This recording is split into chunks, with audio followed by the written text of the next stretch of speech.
17. A Worthy Opponent. Tuesday, December 11th, 1962. My traps were perfect. The setting was correct. I saw rabbits, squirrels, and other rodents, quail, and birds, but I couldn't catch anything at all during the whole day.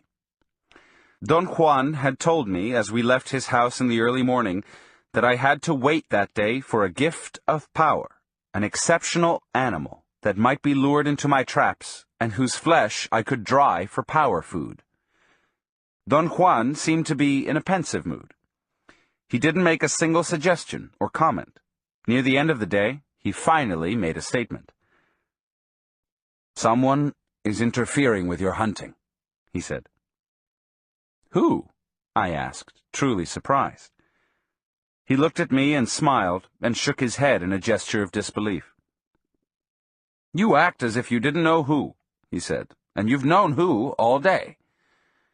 I was going to protest, but I saw no point in it. I knew he was going to say La Catalina, and if that was the kind of knowledge he was talking about, then he was right. I did know who. "We either go home now," he continued, "or we wait until dark and use the twilight to catch her." He appeared to be waiting for my decision. I wanted to leave. I began to gather some thin rope that I was using, but before I could voice my wish, he stopped me with a direct command. "Sit down," he said. It would be a simpler and more sober decision to just leave now. But this is a peculiar case, and I think we must stay. This show is just for you. What do you mean? Someone is interfering with you, in particular, so that makes it your show. I know who, and you also know who. "You scare me," I said. "Not me," he replied, laughing. "That woman who's out there prowling is scaring you." He paused, as if he were waiting for the effect of his words to show on me. I had to admit that I was terrified. Over a month before, I had had a horrendous confrontation with a sorceress called La Catalina. I had faced her at the risk of my life, because Don Juan had convinced me that she was after his life, and that he was incapable of fending off her onslaughts. After I had come in contact with her, Don Juan disclosed to me that she had never really been of any danger to him, and that the whole affair had been a trick, not in the sense of a malicious prank, but in the sense of a trap to ensnare me. His method was so unethical to me that I became furious with him. Upon hearing my angry outburst, Don Juan had begun to sing some Mexican tunes. He imitated popular crooners, and his renditions were so comical that I had ended up laughing like a child. He entertained me for hours. I never knew he had such a repertoire of idiotic songs. "Let me tell you something," he'd finally said on that occasion. "If we wouldn't be tricked, we would never learn. The same thing happened to me, and it'll happen to anyone. The art of a benefactor is to take us to the brink. A benefactor can only point the way and trick. I tricked you before. You remember the way I recaptured your hunter's spirit, don't you? You yourself told me that hunting made you forget about plants. You were willing to do a lot of things in order to be a hunter, things you wouldn't have done in order to learn about plants. Now, you must do a lot more in order to survive." He stared at me and broke into a fit of laughter. "This is all crazy," I said. "We are rational beings." "You're rational," he retorted. "I'm not." "Of course you are," I insisted. "You're one of the most rational men I've ever met." "All right," he exclaimed. "Let's not argue. I am rational, so what?" I involved him in the argument of why it was necessary for two rational beings to proceed in such an insane way, as we had proceeded with the Lady Witch. "You're rational, all right," he said fiercely. "And that means you believe that you know a lot about the world, but do you? Do you really?" You've only seen the acts of people. Your experiences are limited only to what people have done to you or to others. You know nothing about this mysterious, unknown world." He signaled me to follow him to my car, and we drove to the small Mexican town nearby. I didn't ask what we were going to do. He made me park my car by a restaurant, and then we walked around the bus depot and the general store. Don Juan walked on my right side, leading me. Suddenly, I became aware that someone else was walking side by side with me to my left. But before I had time to turn to look, Don Juan made a fast and sudden movement. He leaned forward, as if he were picking something from the ground, and then grabbed me by the armpit when I nearly stumbled over him. He dragged me to my car and didn't let go of my arm, even to allow me to unlock the door. I fumbled with the keys for a moment. He shoved me gently into the car and then got in himself. "Drive slowly and stop in front of the store," he said. When I'd stopped, Don Juan signaled me with a nod of his head to look. La Catalina was standing at the place where Don Juan had grabbed me. I recoiled involuntarily. The woman took a couple of steps towards the car and stood there defiantly. I scrutinized her carefully and concluded that she was a beautiful woman. She was very dark and had a plump body, but she seemed to be strong and muscular. She had a round, full face with high cheekbones and 2 long braids of jet-black hair. What surprised me the most was her youth. She was at the most in her early 30s.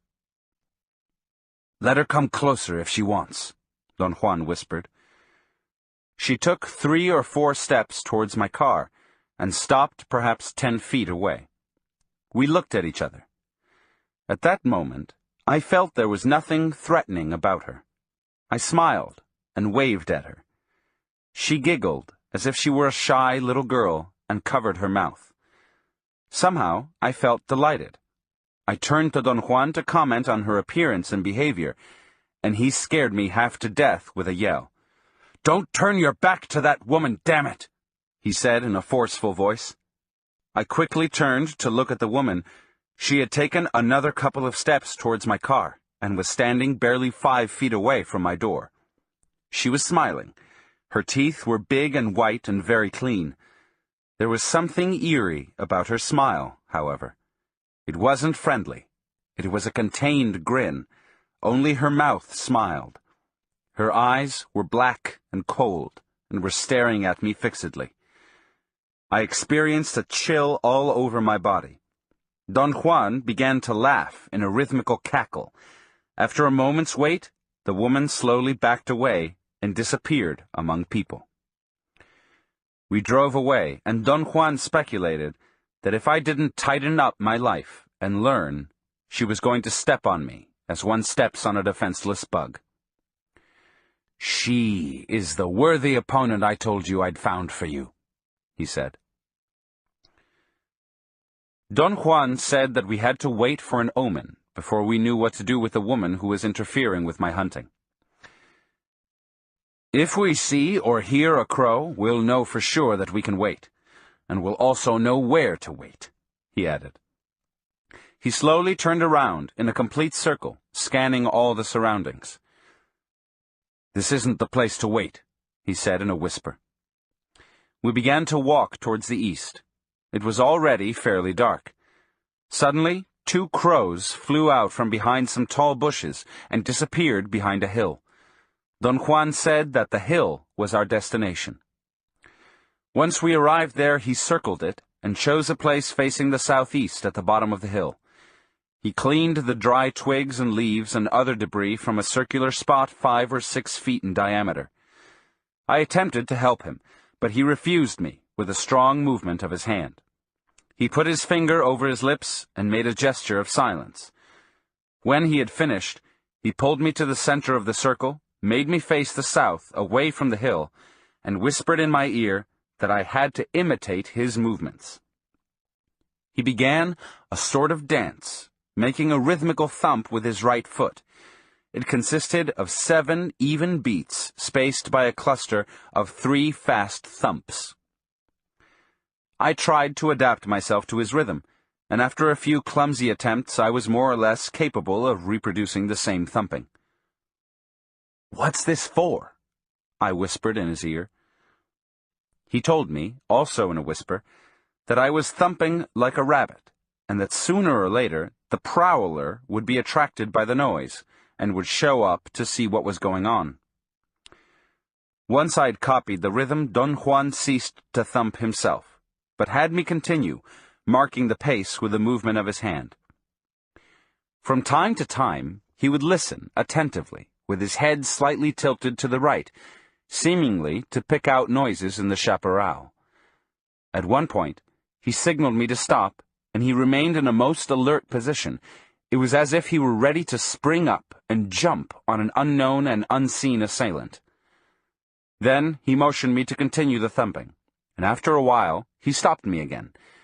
Every time I stopped, he listened with such a concentration that every fiber in his body seemed to be tense to the point of bursting. Suddenly he jumped to my side and whispered in my ear that the twilight was at its full power. I looked around. The chaparral was a dark mass, and so were the hills and the rocks. The sky was dark blue, and I couldn't see the clouds anymore. The whole world seemed to be a uniform mass of dark silhouettes which didn't have any visible boundaries. I heard the eerie, distant cry of an animal, a coyote, or perhaps a night bird. It happened so suddenly that I didn't pay attention to it, but Don Juan's body jerked a bit. I felt its vibration as he stood next to me. "Here we go," he whispered. "Thump again, and be ready. She's here." I began to thump furiously, and Don Juan put his foot over mine and signaled me frantically to relax and thump rhythmically.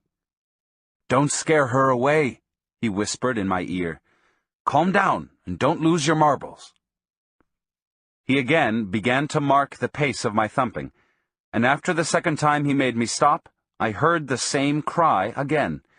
This time it seemed to be the cry of a bird which was flying over the hill.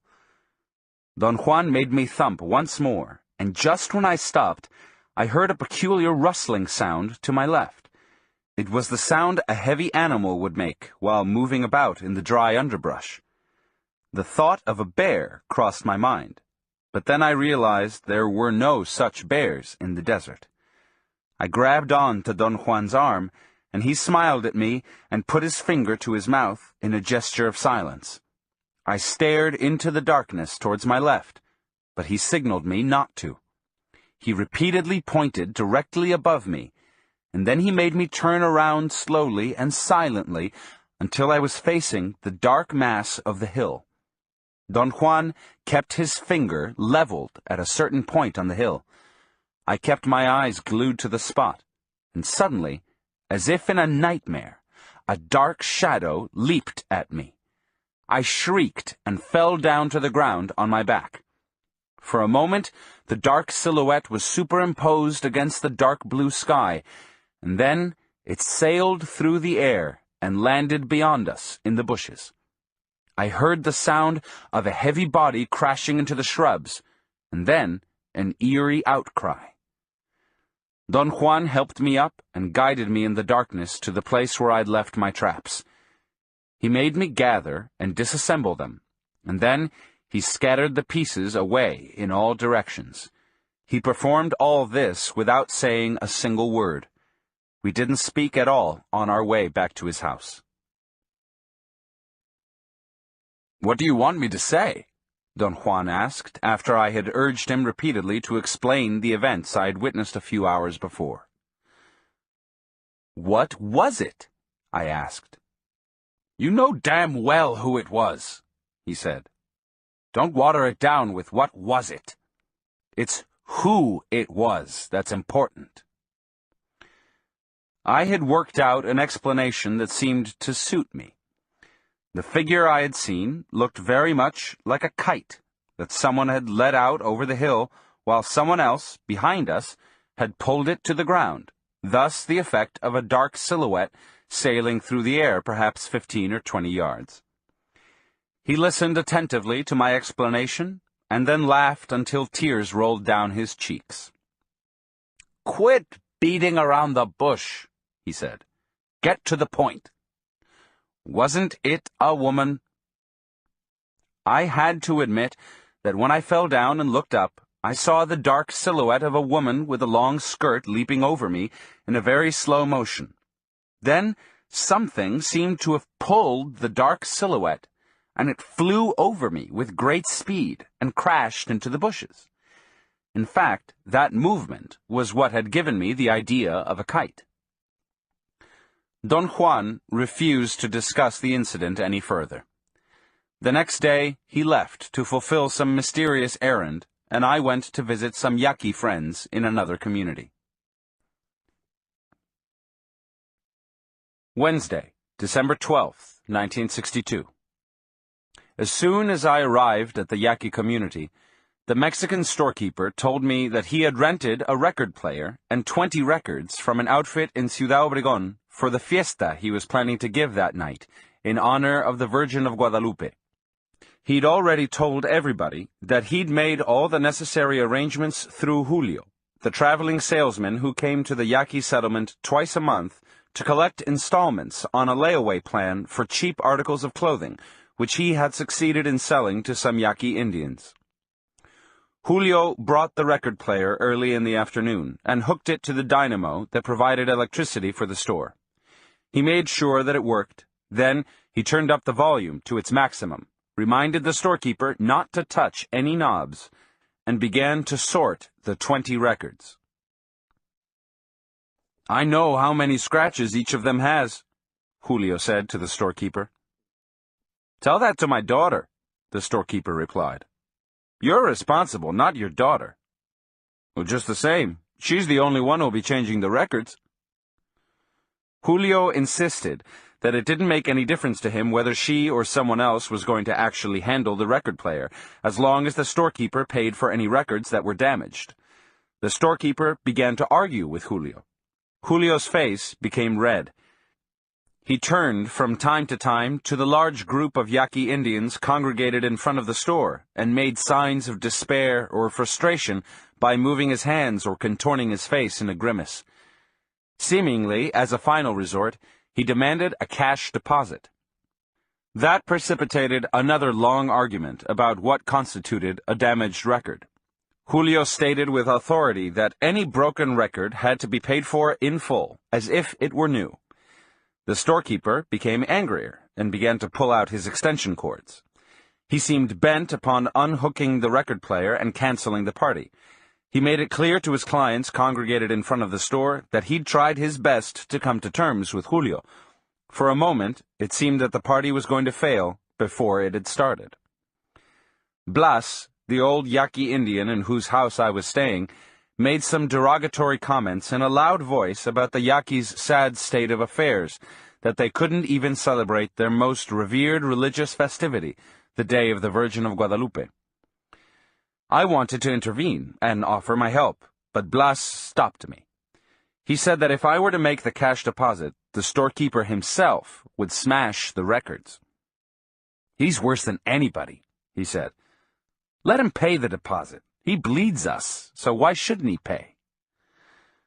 After a long discussion, in which, strangely enough, everyone present was in favor of Julio, the storekeeper hit upon terms which were mutually agreeable. He didn't pay a cash deposit, but accepted responsibility for the records and the record player. Julio's motorcycle left a trail of dust as he headed for some of the more remote houses in the locality.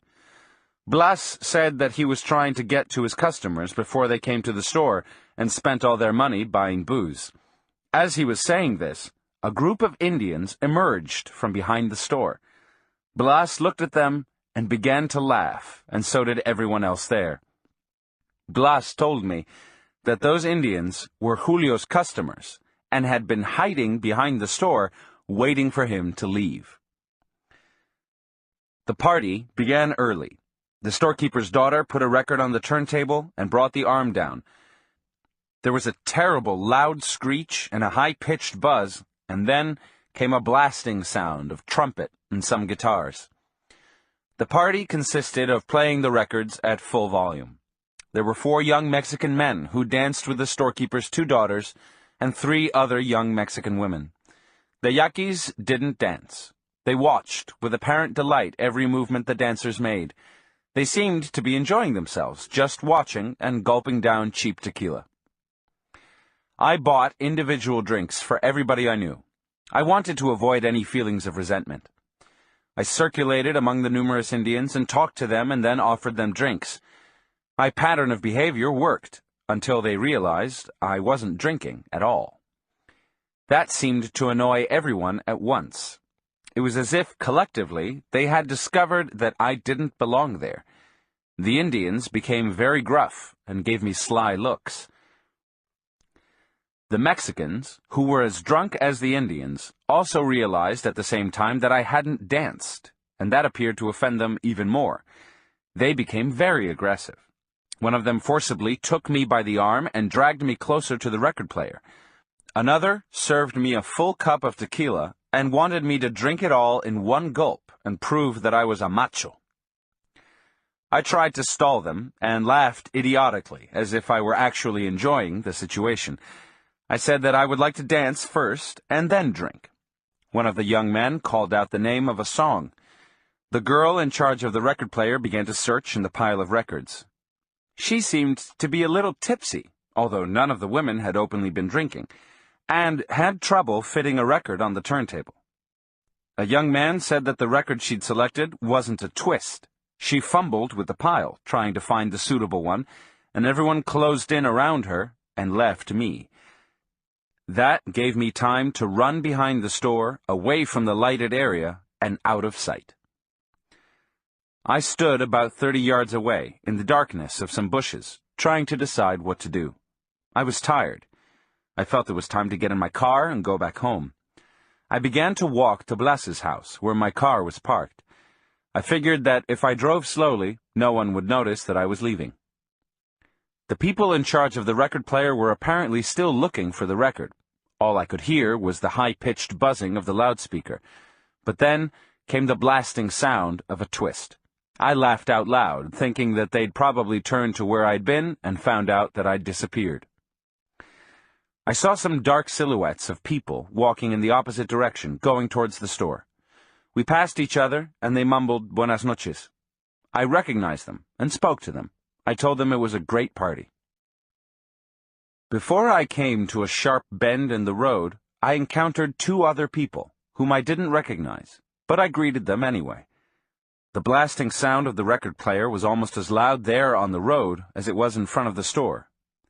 It was a dark, starless night, but the glare from the store lights allowed me to have a fairly good visual perception of my surroundings. Blas's house was very near, and I accelerated my pace. I noticed then the dark shape of a person, sitting, or perhaps squatting, to my left, at the bend of the road. I thought for an instant that it might have been one of the people from the party who had left before I had. The person seemed to be defecating on the side of the road. That seemed odd.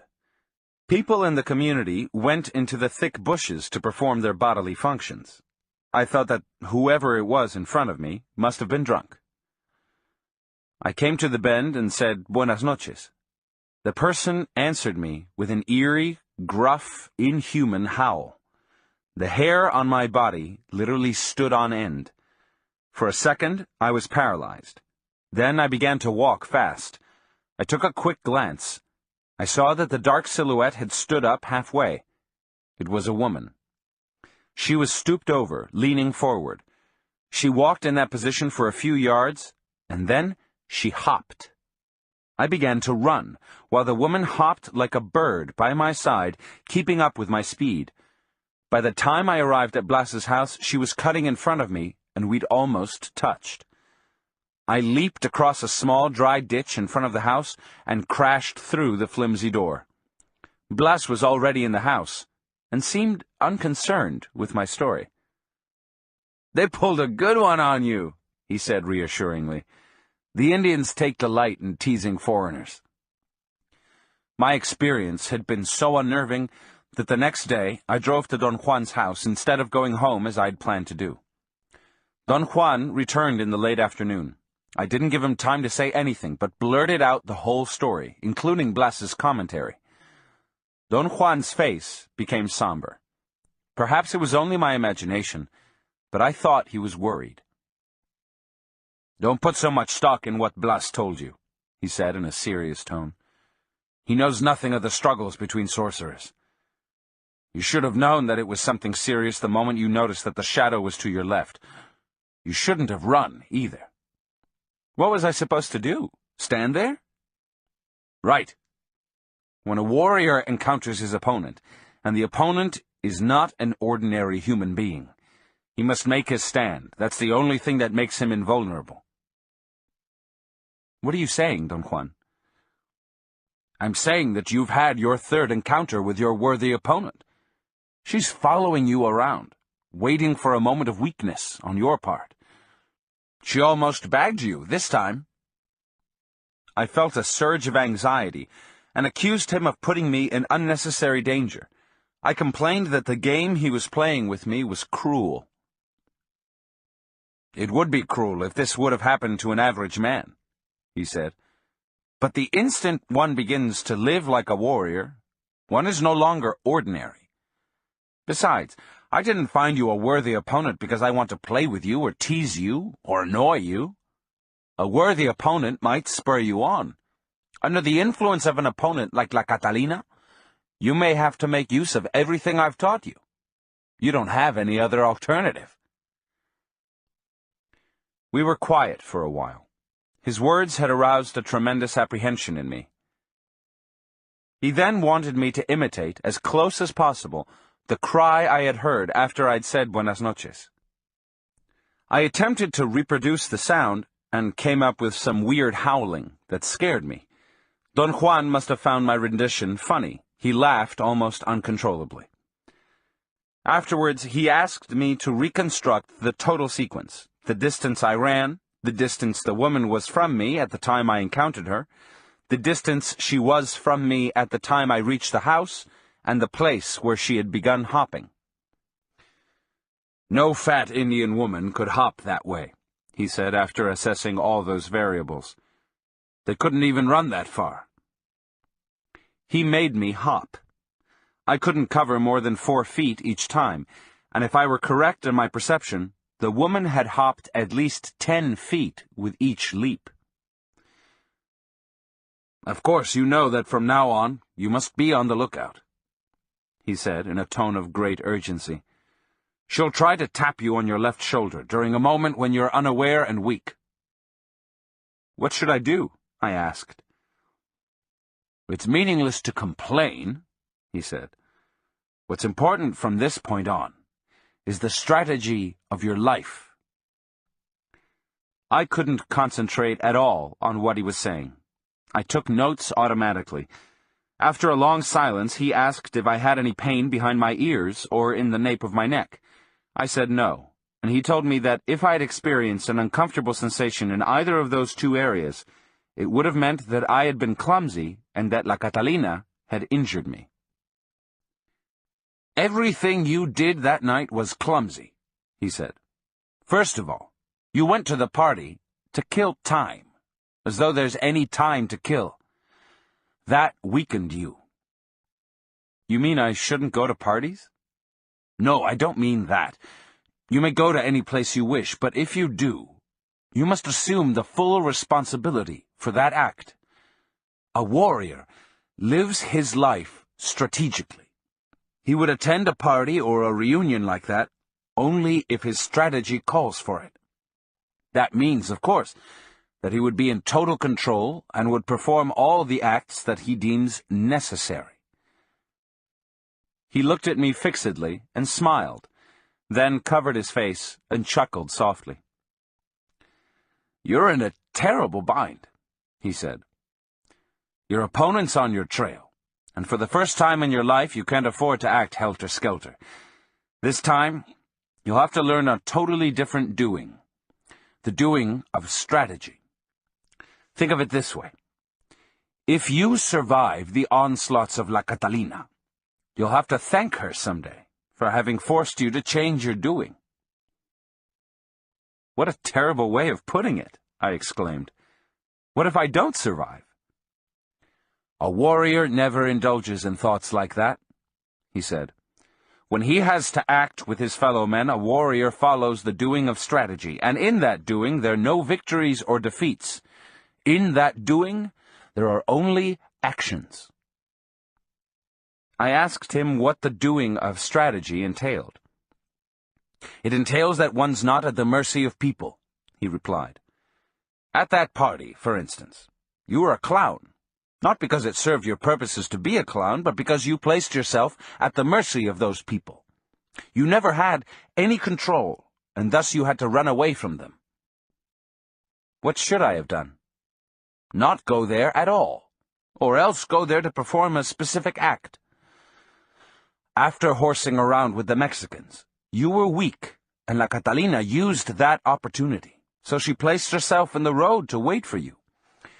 Your body knew that something was out of place, though, and yet you spoke to her. That was terrible. You mustn't utter a single word to your opponent during one of those encounters. Then, you turned your back to her. That was even worse. Then, you ran away from her, and that was the worst thing you could have done. Apparently, she's clumsy. A sorcerer that's worth his salt would have mowed you down right then, the instant you turned your back and ran away. So far, your only defense is to stay put and do your dance. What dance are you talking about? I asked. He said that the rabbit thumping he had taught me was the first movement of the dance that a warrior groomed and enlarged throughout his life, and then executed in his last stand on earth. I had a moment of strange sobriety, and a series of thoughts occurred to me. On one level, it was clear that what had taken place between me and La Catalina the first time I'd confronted her was real. La Catalina was real, and I couldn't discard the possibility that she was actually following me. On the other level, I couldn't understand how she was following me, and this gave rise to the faint suspicion that Don Juan might be tricking me, and that he himself was somehow producing the weird effects I had witnessed. Don Juan suddenly looked at the sky, and told me that there was still time to go and check the sorceress. He reassured me that we were running very little danger, because we were only going to drive by her house. You must confirm her shape, Don Juan said. Then there won't be any doubts left in your mind, one way or the other. My hands began to sweat profusely, and I had to dry them repeatedly with a towel. We got in my car, and Don Juan directed me to the main highway, and then to a wide, unpaved road. I drove in the center of it. Heavy trucks and tractors had carved deep trenches, and my car was too low to go on either the left or the right side of the road. We went slowly, amid a thick cloud of dust. The coarse gravel which was used to level the road had lumped with dirt during the rains, and chunks of dry mud rocks bounced against the metal underside of my car, making loud, explosive sounds. Don Juan told me to slow down as we were coming to a small bridge. There were 4 Indians sitting there, and they waved at us. I wasn't sure whether or not I knew them. We passed the bridge, and the road curved gently. "That's the woman's house," Don Juan whispered to me as he pointed with his eyes to a white house with a high bamboo fence all around it. He told me to make a U-turn and stop in the middle of the road and wait to see if the woman became suspicious enough to show her face. We stayed there perhaps 10 minutes. I thought it was an interminable time. Don Juan didn't say a word. He sat motionless, looking at the house. "There she is," he said, and his body gave a sudden jump. I saw the dark, foreboding silhouette of a woman standing inside the house, looking through the open door. The room was dark, and that only accentuated the darkness of the woman's silhouette.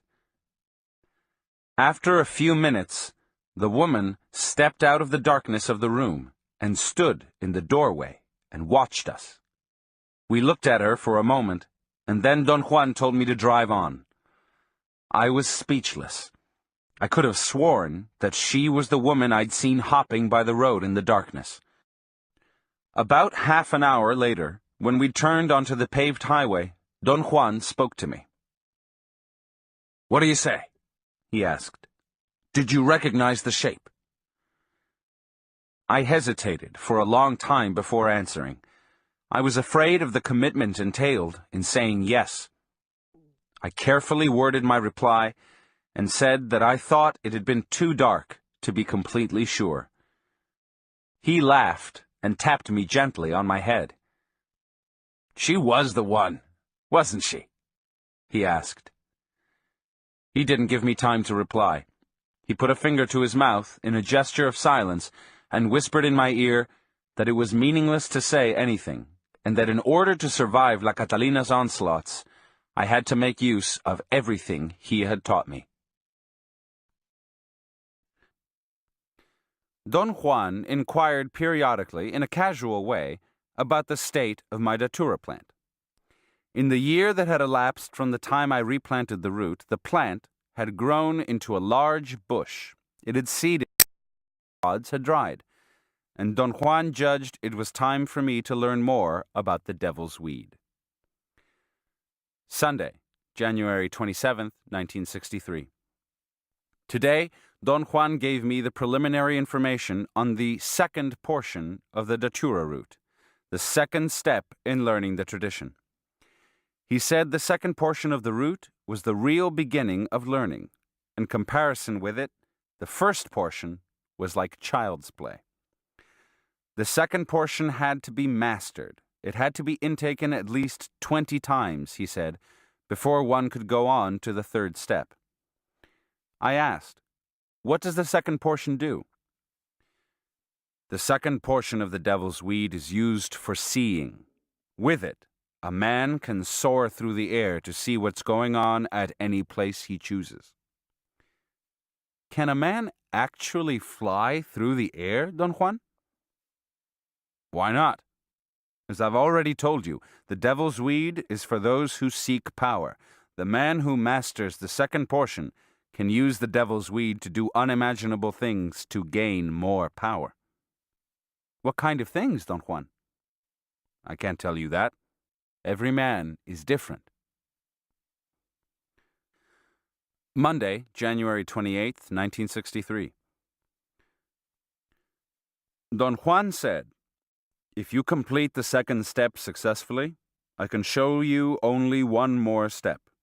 In the course of learning about the devil's weed, I realized she was not for me, and I didn't pursue her path any further." "What made you decide against it, Don Juan?" "The devil's weed nearly killed me every time I tried to use her. Once it was so bad, I thought I was finished. And yet, I could have avoided all that pain." "How? Is there a special way to avoid pain?" "Yes, there is a way." "Is it a formula, a procedure, or what?" "It's a way of grabbing onto things. For instance, when I was learning about the devil's weed, I was too eager. I grabbed onto things the way kids grab onto candy. A devil's weed is only one of a million paths. Anything is one of a million paths. Un camino entre cantidades de caminos. Therefore, you must always keep in mind that a path is only a path. If you feel you shouldn't follow it, you mustn't stay with it under any conditions. To have such clarity, you must lead a disciplined life. Only then will you know that any path is only a path, and there is no affront to oneself or to others in dropping it if that is what your heart tells you to do. But your decision to keep on the path or to leave it must be free of fear or ambition. I warn you. Look at every path closely and deliberately. Try it as many times as you think necessary. Then ask yourself, and yourself alone, one question. This question is one that only a very old man asks. My benefactor told me about it once when I was young, and my blood was too vigorous for me to understand it. Now I do understand it. I will tell you what it is. Does this path have a heart? All paths are the same. They lead nowhere. They are paths going through the bush or into the bush. In my own life, I could say I have traversed long, long paths, but I am not anywhere. My benefactor's question has meaning now. Does this path have a heart? If it does, the path is good. If it doesn't, it's of no use. Both paths lead nowhere. Has a heart. The other doesn't. One makes for a joyful journey. As long as you follow it, you are one with it. The other will make you curse your life. One makes you strong. The other weakens you. Sunday, April 21st, 1963. On Tuesday afternoon, April 16th, Don Juan and I went to the hills where his datura plants are. He asked me to leave him alone there and wait for him in the car. He returned nearly 3 hours later, carrying a package wrapped in red cloth. As we started to drive back to his house, he pointed to the bundle and said it was his last gift for me. I asked if he meant he wasn't going to teach me anymore. He explained that he was referring to the fact that I had a plant fully mature and would no longer need his plants. Late in the afternoon, we sat in his room. He brought out a smoothly finished mortar and pestle. The bowl of the mortar was about 6 inches in diameter. He untied a large package full of small bundles, selected 2 of them, and placed them on a straw mat by my side. Then, he added 4 more bundles of the same size from the pack he had carried home. He said they were seeds, and I had to grind them into a fine powder. He opened the first bundle and poured some of its contents into the mortar. The seeds were dried, round, and caramel yellow in color. I began working with the pestle. After a while, he corrected me. He told me to push the pestle against one side of the mortar first, and then slide it across the bottom and up against the other side. I asked what he was going to do with the powder. He didn't want to talk about it. The first batch of seeds was extremely hard to grind. It took me 4 hours to finish the job. My back ached because of the position in which I'd been sitting. I lay down and wanted to go to sleep right there, but Don Juan opened the next bag and poured some of the contents into the mortar. The seeds this time were slightly darker than the first ones and were lumped together. The rest of the bag's contents was a sort of powder made of very small, round, dark granules. I wanted something to eat, but Don Juan said that if I wished to learn, I had to follow the rule, and the rule was that I could only drink a little water while learning the secrets of the second portion. The third bag contained a handful of live black grain weevils, and in the last bag were some fresh white seeds, almost mushy soft, but fibrous and difficult to grind into a fine paste as he expected me to do. After I had finished grinding the contents of the 4 bags, Don Juan measured 2 cups of a greenish water, poured it into a clay pot, and put the pot on the fire. When the water was boiling, he added the first batch of powdered seeds. He stirred it with a long pointed piece of wood, or bone, which he carried in his leather pouch. As soon as the water boiled again, he added the other substances one by one, following the same procedure. Then he added 1 more cup of the same water and let the mixture simmer over a low fire. Then he told me it was time to mash the root. He carefully extracted a long piece of datura root from the bundle he had carried home. The root was about 16 inches long. It was thick, perhaps 1.5 inches in diameter.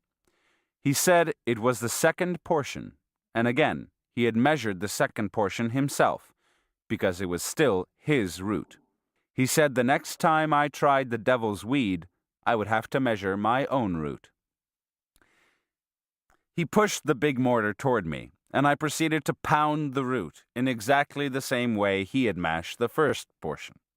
He directed me through the same steps, and again we left the mashed root soaking in water, exposed to the night air.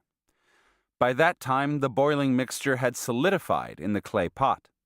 Don Juan took the pot from the fire, placed it inside a hanging net, and hooked it to a beam in the middle of the room. About 8 o'clock in the morning of April 17th, Don Juan and I began to leach the root extract with water. It was a clear, sunny day, and Don Juan interpreted the fine weather as an omen that the devil's weed liked me. He said that with me around, he could remember only how bad she had been with him. The procedure we followed in leaching the root extract was the same I had observed for the first portion. By late afternoon, after pouring out the top water for the 8th time, there was a spoonful of a yellowish substance in the bottom of the bowl. We returned to his room, where there were still 2 little sacks he hadn't touched. He opened one, slid his hand inside, and wrinkled the open end around his wrist with the other hand. He seemed to be holding something, judging by the way his hand moved inside the bag. Suddenly, with a swift movement, he peeled the bag off his hand like a glove, turning it inside out, and shoved his hand close to my face. He was holding a lizard. Its head was a few inches from my eyes. There was something strange about the lizard's mouth. I gazed at it for a moment and then recoiled involuntarily. The lizard's mouth was sewed up with rude stitches. Don Juan ordered me to hold the lizard in my left hand. I clutched it. It wriggled against my palm. I felt nauseated. My hands began to perspire.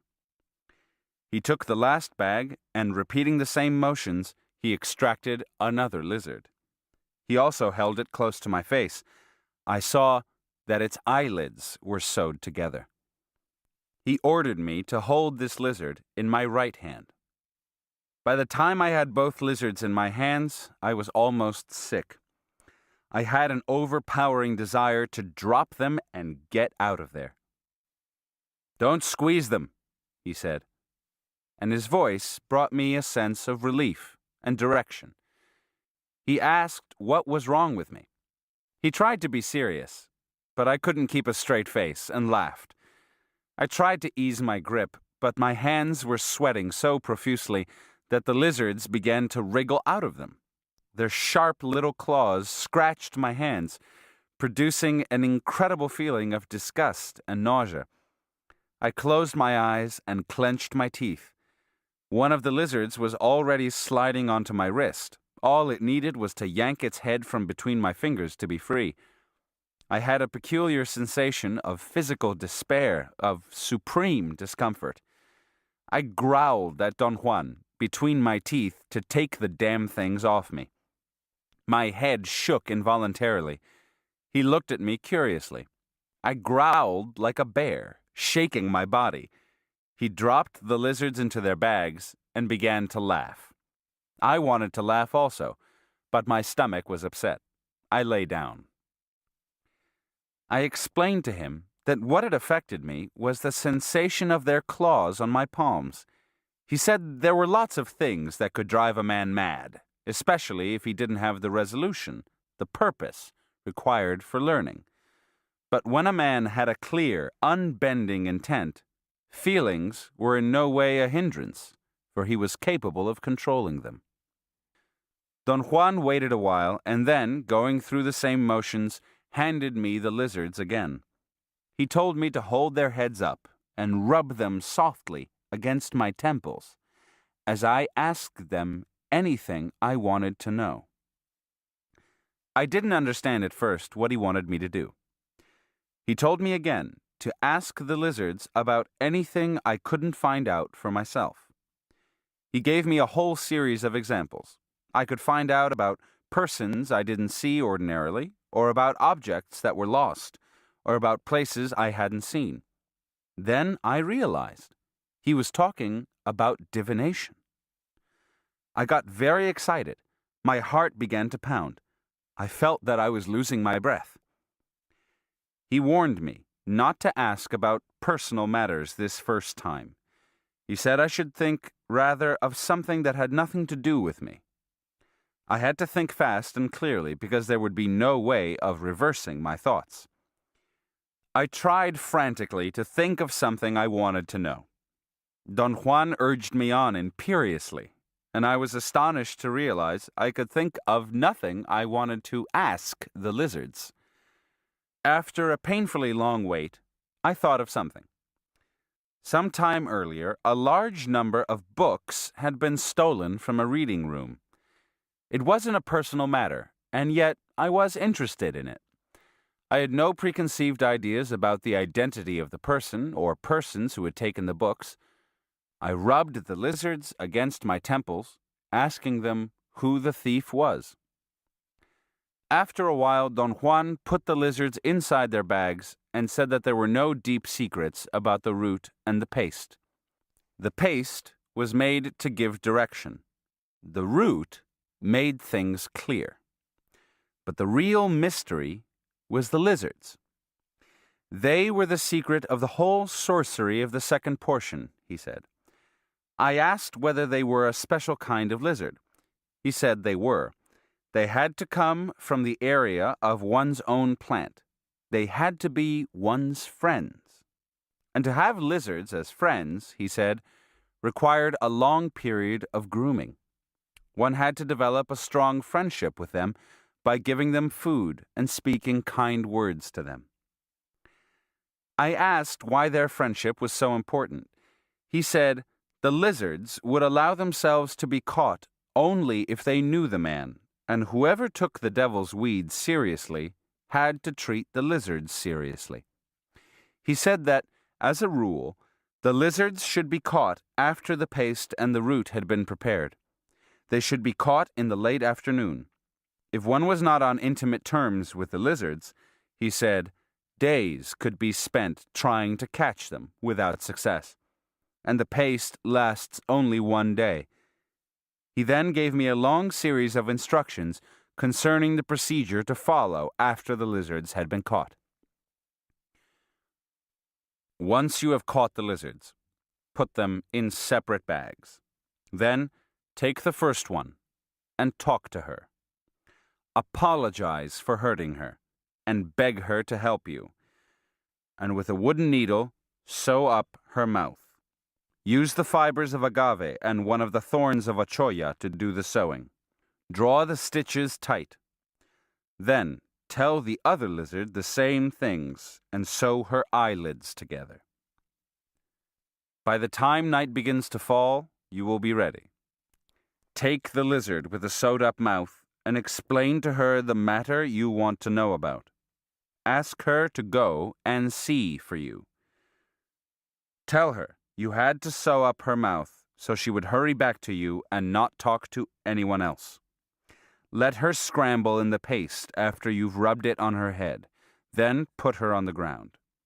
If she goes in the direction of your good fortune, the sorcery will be successful and easy. If she goes in the opposite direction, it will be unsuccessful. If the lizard moves toward you, toward the south, you can expect more than ordinary good luck.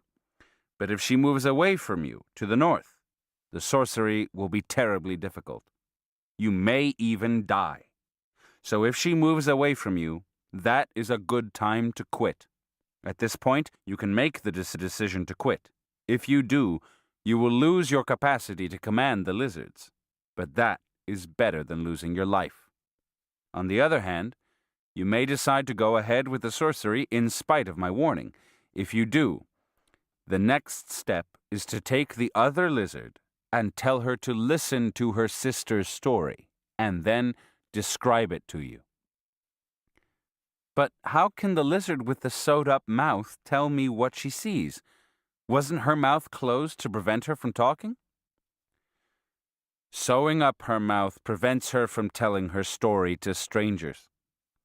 People say lizards are talkative. They will stop anywhere to talk. Anyway, the next step is to smear the paste on the back of her head and then rub her head against your right temple, keeping the paste away from the center of your forehead. At the beginning of your learning, it's a good idea to tie the lizard by its middle to your right shoulder with a string. Then you won't lose her or injure her. But as you progress and become more familiar with the power of the devil's weed, the lizards learn to obey your commands and will stay perched on your shoulder. After you've smeared the paste on your right temple with the lizard, dip the fingers of both hands into. First, rub it on both temples, and then spread it all over both sides of your head. The paste dries very fast and can be applied as many times as necessary. Begin every time by using the lizard's head first and then your fingers.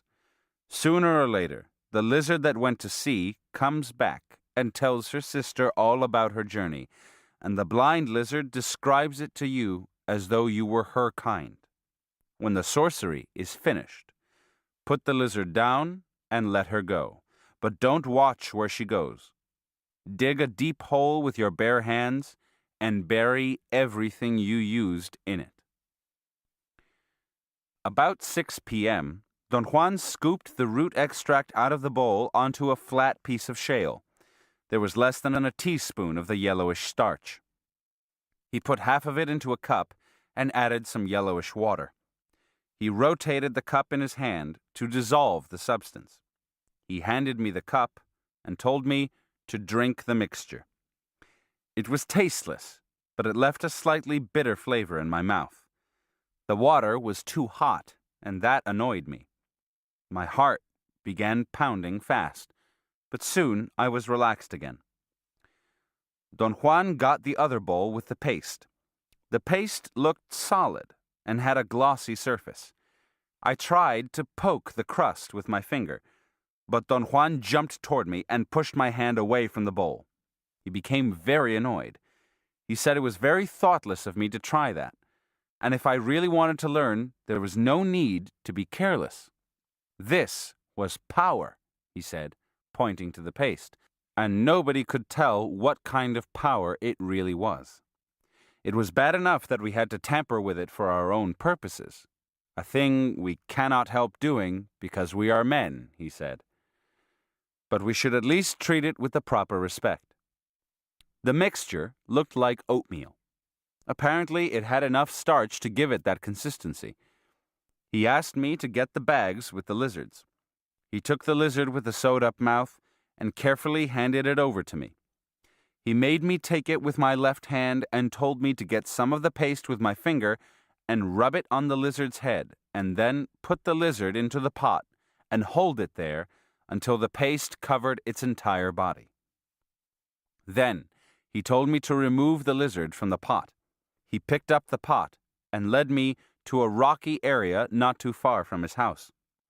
He pointed to a large rock and told me to sit in front of it, as if it were my datura plant, and holding the lizard in front of my face, to explain to her again what I wanted to know, and beg her to go and find the answer for me.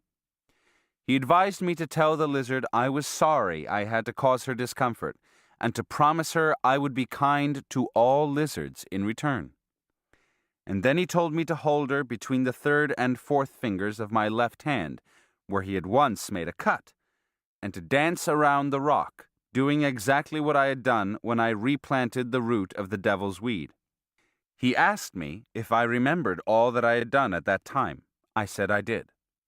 He emphasized that everything had to be just the same, and if I didn't remember, I had to wait until everything was clear in my mind. He warned me with great urgency that if I acted too quickly, without deliberation, I was going to get hurt. His last instruction was that I was to place the lizard with the sewed-up mouth on the ground and watch where she went, so that I could determine the outcome of the experience. He said I wasn't to take my eyes away from the lizard, even for an instant, because it was a common trick of lizards to distract one and then dash away. It was not quite dark yet. Don Juan looked at the sky. "I will leave you alone," he said, and walked away. I followed all his instructions and then placed the lizard on the ground. The lizard stood motionless where I'd put it. Then it looked at me and ran to the rocks toward the east and disappeared among them. I sat on the ground in front of the rock, as though I were facing my plant. A profound sadness overtook me. I wondered about the lizard with its sewed-up mouth. I thought of its strange journey and of how it looked at me before it ran away.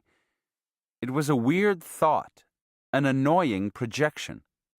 In my own way, I too was a lizard, undergoing another strange journey.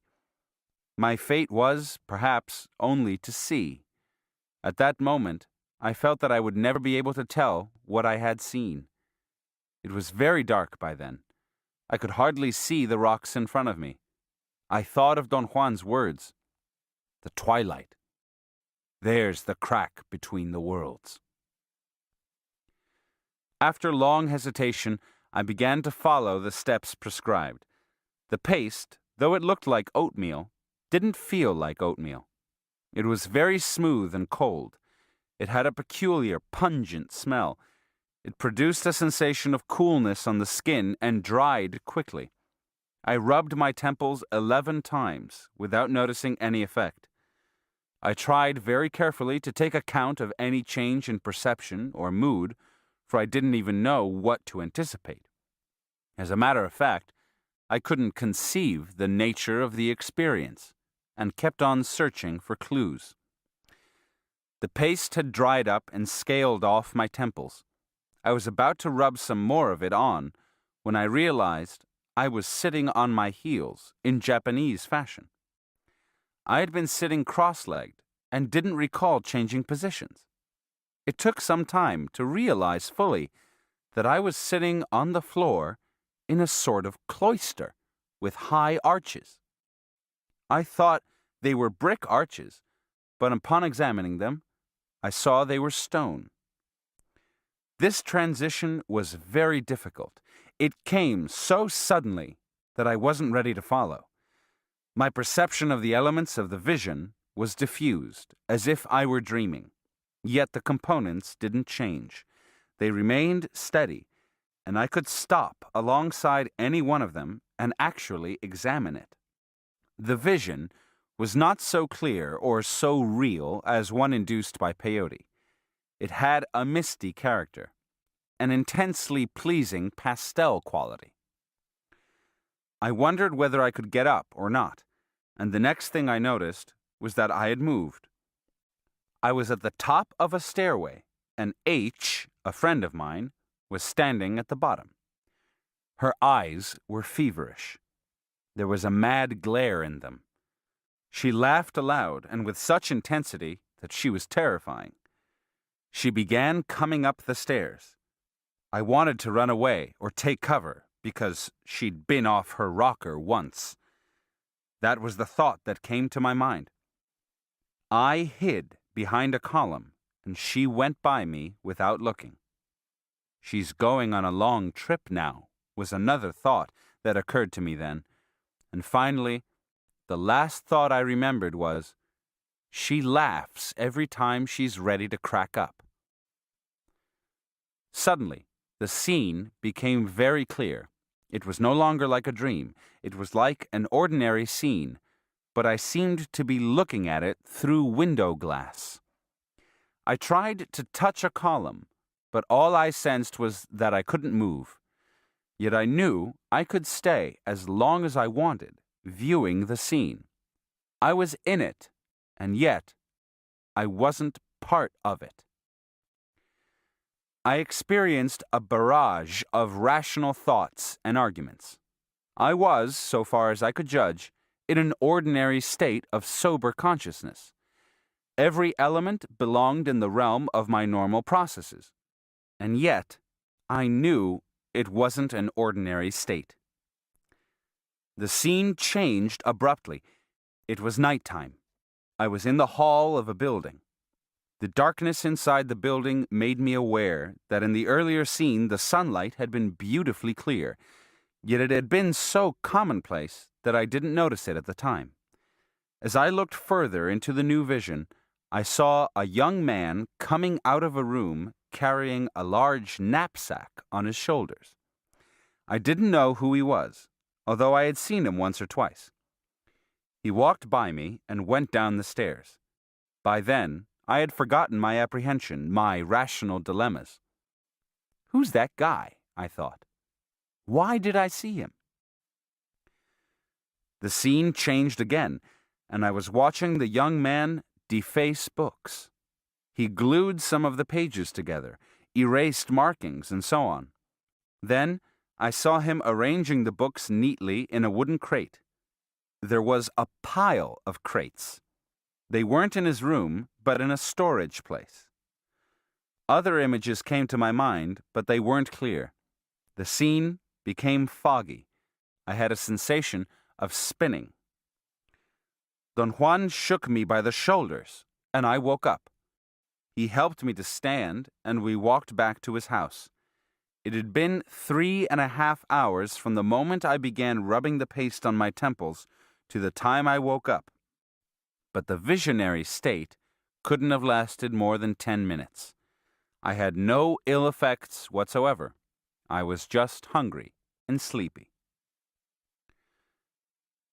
Thursday, April 18th, 1963. Don Juan asked me last night to describe my recent experience, but I was too sleepy to talk about it. I couldn't concentrate. Today, as soon as I woke up, he asked me again. Who told you this girl H had been off her rocker? He asked when I finished my story. Nobody. It was just one of the thoughts I had. Do you think they were your thoughts? I told him they were my thoughts, although I had no reason to think that H had been sick. They were strange thoughts. They seemed to pop up in my mind from nowhere. He looked at me inquisitively. I asked him if he didn't believe me. He laughed and said that it was my routine to be careless with my acts. What did I do wrong, Don Juan? You should have listened to the lizards. How should I have listened? The little lizard on your shoulder was describing to you everything her sister was seeing. She was talking to you. She was telling you everything, and you paid no attention. Instead, you believed the lizard's words were your own thoughts. But they were my own thoughts, Don Juan. They were not. That is the nature of this sorcery. Actually, the vision is to be listened to rather than looked at. The same thing happened to me. I was about to warn you when I remembered my benefactor had not warned me. Was your experience like mine, Don Juan? No. Mine was a hellish journey. I nearly died. Why was it hellish? Maybe because the devil's weed didn't like me. Or because I wasn't clear about what I wanted to ask. Like you yesterday. You must have had that girl in mind when you asked the question about the books. I can't remember it. The lizards are never wrong. They take every thought as a question. Came back and told you things about H no one will ever be able to understand, because not even you know what your thoughts were. How about the other vision I had? Your thoughts must have been steady when you asked that question, and that is the way this sorcery should be conducted, with clarity. Do you mean the vision of the girl is not to be taken seriously? How can it be taken seriously if you don't know what questions the little lizards were answering? Would it be more clear to the lizard if one asked only one question? Yes, that would be clearer, if you could hold one thought steadily. But what would happen, Don Juan, if the one question wasn't a simple one? As long as your thought is steady, and doesn't go into other things, it's clear to the little lizards, and then their answer is clear to you. Can one ask more questions of the lizards as one goes along in the vision? No. The vision is to look at whatever the lizards are telling you. That is why I said it's a vision to hear more than a vision to see. That is why I asked you to deal with impersonal matters. Usually, when the question is about people, your longing to touch them or talk to them is too strong, and the lizard will stop talking, and the sorcery will be dispelled. You should know much more than you do now before trying to see things that concern you personally. Next time, you must listen carefully.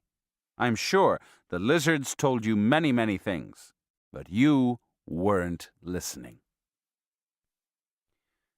Friday, April 19th, 1963. What were all the things I ground for the paste, Don Juan?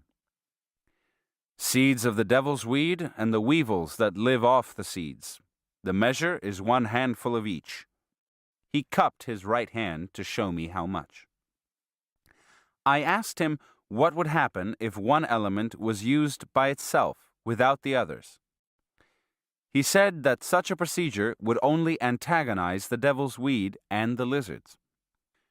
You must not antagonize the lizards, he said.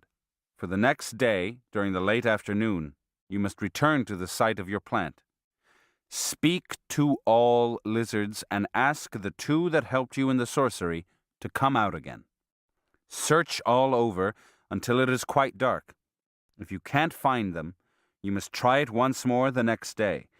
If you're strong, you will find both of them, and then you have to eat them right there. And you will be endowed forever with the capacity to see the unknown. You will never need to catch lizards again to practice this sorcery. They will live inside you from then on. What do I do if I find only one of them? If you find only one of them, you must let her go at the end of your search. If you find her the first day, don't keep her, hoping you'll catch the other one the next day. That will only spoil your friendship with them. What happens if I can't find them at all? I think that would be the best thing for you. It implies that you must catch 2 lizards every time you want their help, but it also implies that you are free. What do you mean, free? Free from being the slave of the devil's weed. If the lizards are to live inside you, the devil's weed will never let you go. Is that bad? Of course it's bad. She will cut you off from everything else. You'll have to spend your life grooming her as an ally. She is possessive. Once she dominates you, there is only one way to go, her way. What if I find that the lizards are dead? If you find one or both of them dead, you must not attempt to do this sorcery for some time. Lay off for a while. I think this is all I need to tell you.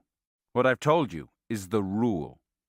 Whenever you practice this sorcery by yourself, you must follow all the steps I've described while you sit in front of your plant. One more thing. You must not eat or drink until the sorcery is finished.